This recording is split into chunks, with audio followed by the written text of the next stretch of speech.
Warholm, Dos Santos et Benjamin, les 3 meilleurs mondiaux de tous les temps sur le 400 mètres haies, ils se retrouvaient à Stockholm sur la vraie distance, le 400 mètres haies, pour une course qui s'annonçait vraiment électrique.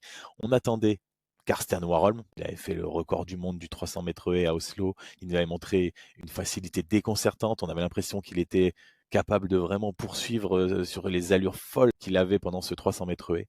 Et patatrac, ça s'est mal passé pour Warholm, mais il a explosé dans la dernière ligne droite, fini en 47-41, il finit troisième de la course. Il était parti sur les bases de 46-0. Je pense qu'il s'est dit, allez, je suis en forme, je tente le tout pour le tout. Il voulait potentiellement battre le record du monde. Bah, après, il a explosé, hein, mais c'était une prise de risque qui sera aussi une prise de repère pour Warholm. Les autres ont été un petit peu plus mesurés, mais ultra performants. Cette course, c'est Ray Benjamin qui l'a remporté en 46-54. 46-54, c'est vraiment une perf incroyable. Il est à 60 centièmes du record du monde. C'est sa course de rentrée. Dites-vous bien que 46-54, c'est son premier 400 mètres haies de l'année à Ray Benjamin. Il avait juste fait un 300 mètres haies en préparation et c'est là qu'on voit l'intérêt d'avoir fait une course de rentrée 3 jours avant sur 300 mètres haies.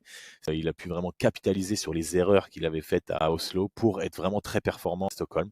Et Dos Santos qui finit deuxième de la course quand même en 46-68. C'est lui qui finit le plus fort. Dos Santos, il finit plus fort que Ray Benjamin et beaucoup plus fort que Karsten Warholm. Deux athlètes qui sont autour de 46-50 là, comme ça, au mois de juin, sur une course où en plus ils défoncent Warholm. Ça annonce une finale mondiale à Tokyo. Si les trois sont en pleine forme, ça risque de vraiment valoir le détour. On your marks.